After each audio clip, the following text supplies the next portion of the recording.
You know what's a sucker to me? A sucker is who pick who he fight with. Right.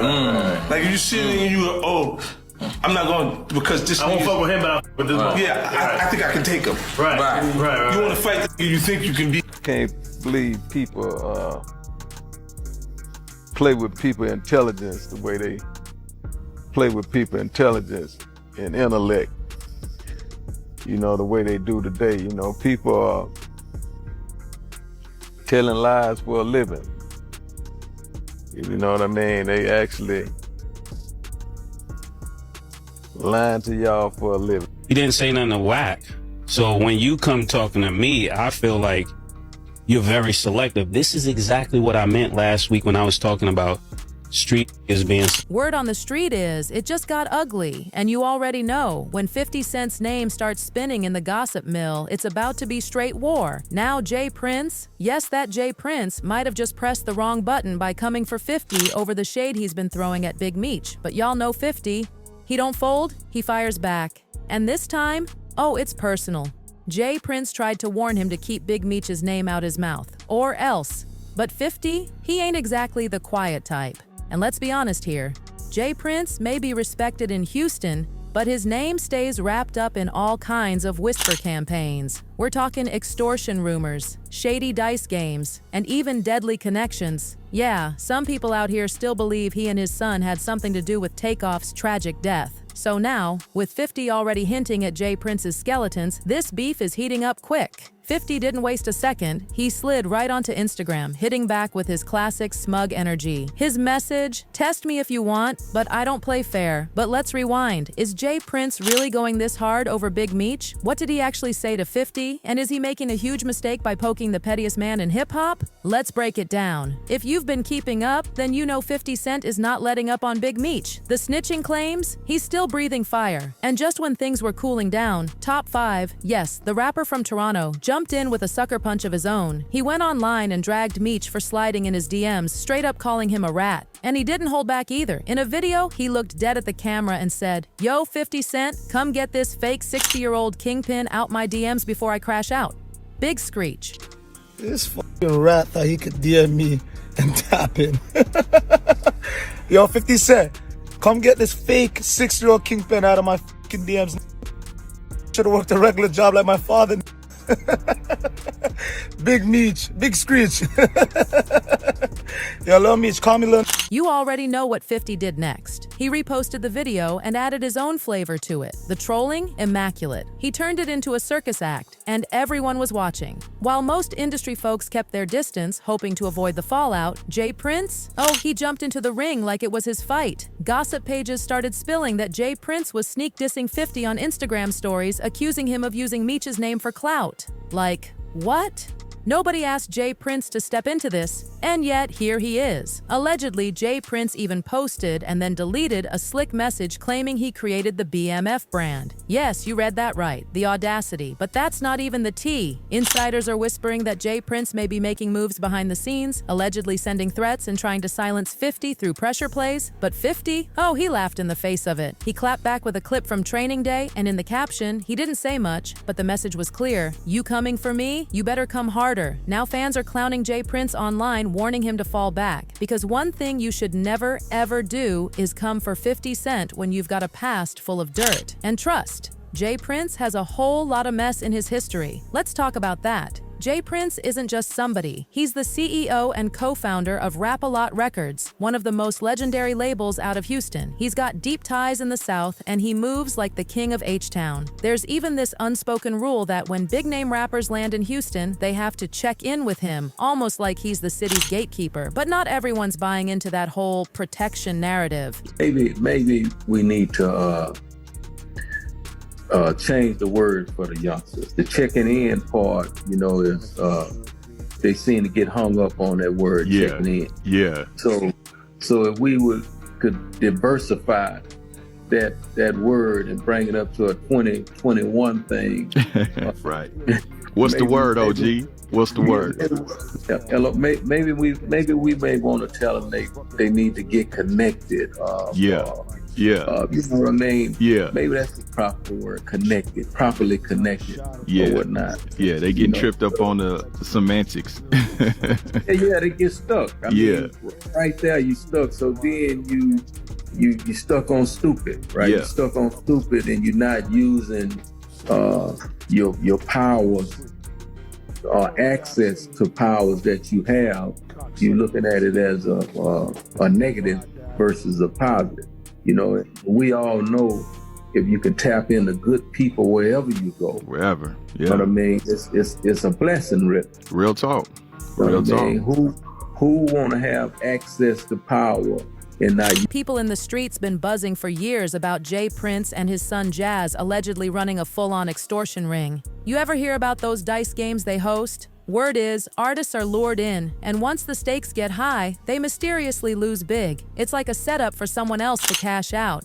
These whispers turned real loud after Takeoff's death. But y'all, this wasn't even the first time things went south after a dice game hosted by Jazz. Just 2 months before Takeoff was killed, Duke the Jeweler hit it big at one of those infamous dice nights. Walked away with $100,000 in winnings. But before he could even make it to his car, he was ambushed, robbed, and shot dead. So when Takeoff got killed right after another one of those shady game nights, fans went into full detective mode. Many pointed fingers at Quavo, saying he should have known better than to roll with Jay Prince and his Mob Ties crew after what happened to Duke. And then there's Patrick Xavier Clark, the man accused of pulling the trigger in Takeoff's case. He was indicted by a grand jury, but here's where it gets fishy. No trial date, not even now. And the day after his arrest, he somehow came up with $1 million bond and walked free on house arrest. But it gets even worse. By November 2023, they lifted most restrictions. He didn't even have to wear an ankle monitor anymore. All he had to do was stick to a curfew.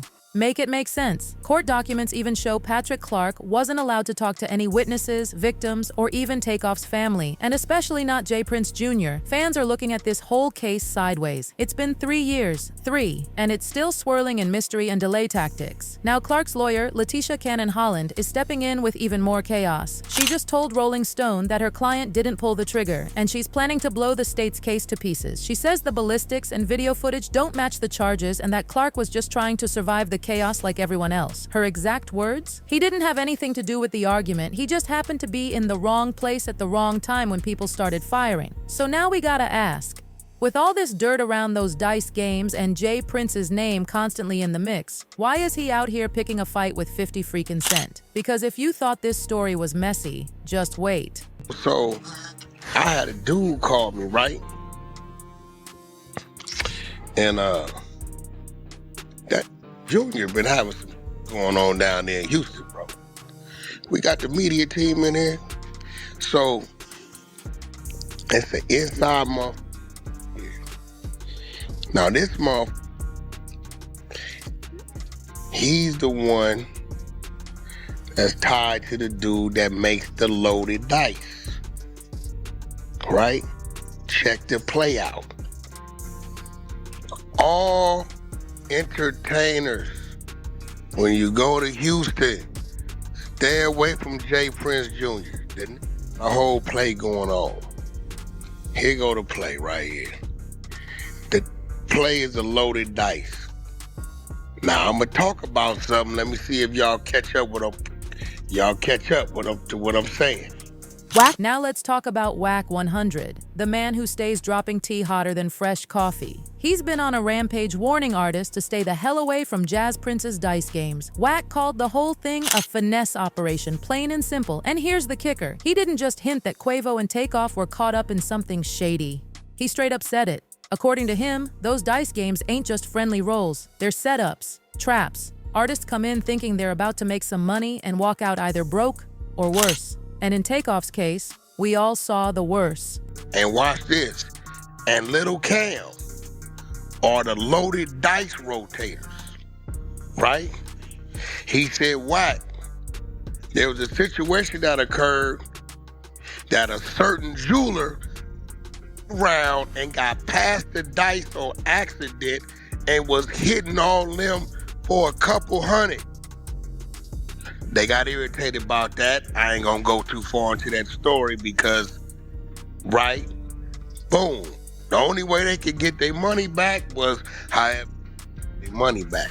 He said, but Lil Cam Wolf and Big Caprice are the three designated to say I'm up, I got the next, and they pass the dice to each other, but they loaded, but they shooting against them up whoever's in town, the entertainer. Right? They say Jay Prince Jr., he get 30% of whatever the take is. So when Jazz Prince was finally asked about all the heat, about Duke the Jeweler, about Takeoff, he tried to shut it down quick. He said he ain't even no Duke. He denied that his dice games had anything to do with either death, called it all baseless rumors, just gossip. But let's be real, people weren't buying it. Because the pattern? It's too loud, too similar, too coincidental. Artists dying after rolling dice with the princes? That's a narrative folks aren't letting go of easily. And the more Jay Prince tries to silence the talk, the more people dig deeper. And we ain't even touched on NBA YoungBoy yet. Can y'all elaborate on dice game when it's tied to y'all? I know people were associating me with that Duke the Jeweler situation because I went to Labusi pool party and he happened to be there and he happened to be standing on me. I mean, right next to me. The truth is, I never met him before. I had no idea who he is. I didn't even know he was a jeweler until after his passing. And then the night of that game isn't the night that he got leaving Boosie concert the next night because somebody tried to rob him.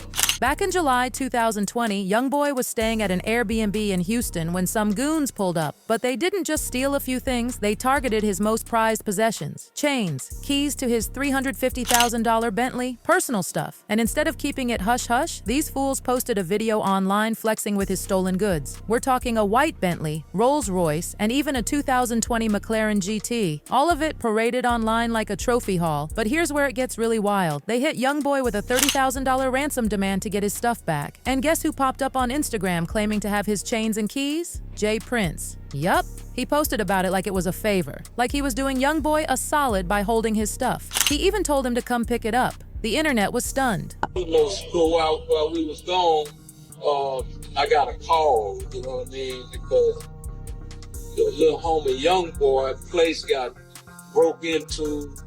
People went in his place, disrespected different things, and I got a call about it. And the little homies that went into this place want to make that right because they understand that, you know what I mean, YoungBoy family is okay with me.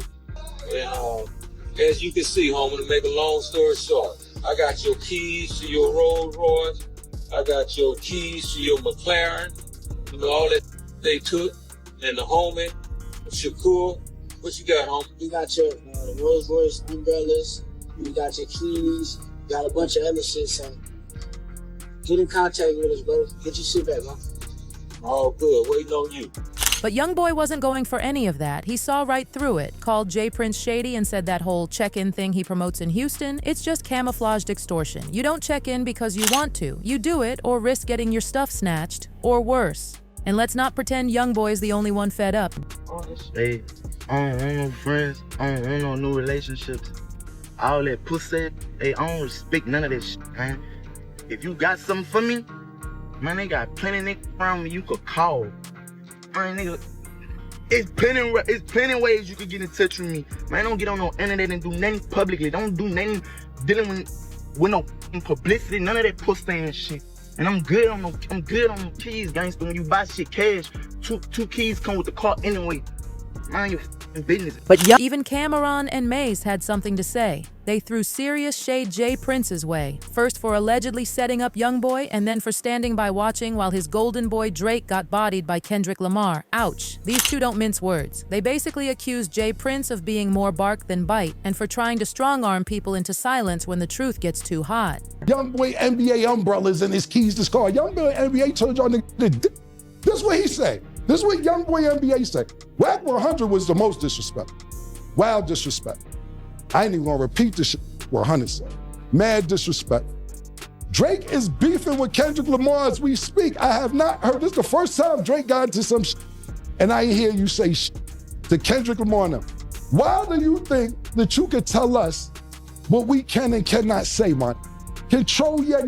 Now let's break down their beef. Cam and Mace criticized boxer Shakur Stevenson, who's managed by Jay Prince. They didn't like how he handled his latest title defense and said so loud and clear on their platform. But Jay Prince wasn't feeling the critique. Instead of brushing it off, he fired back with an Instagram warning, defending Stevenson with a message that sounded like it came with a side of threat. He said, "Numbers don't lie, haters do," and made it clear. Anyone trying to escalate hate outside the ring would have to deal with him. Translation, Cam and Mace don't get cute, but they weren't rattled, not even a little. They brushed it off and kept pushing. Because really, Jay Prince already has way too much dirt floating around to be threatening people left and right. Another thing, when you're dealing with older people, they're the last to know that things have changed. We not your lord.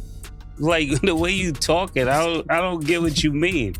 We're not your little niggas. Like, for real, all that big homie stuff, that's for little niggas. Little niggas have big homies. We're not little niggas, so we don't even respect big homies. I know it doesn't, and for me, I never respected niggas in the streets. That's why I always got the problems I got.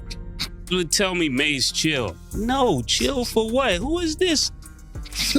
That's how I feel listening to this, man. Like, I want to respect you, but I can't. And I'm going to tell you why. Because if I got a lord, like the dudes that raised me, if I was out of pocket, they would tell me I'm out of pocket. They wouldn't let me put them on a crash out mission.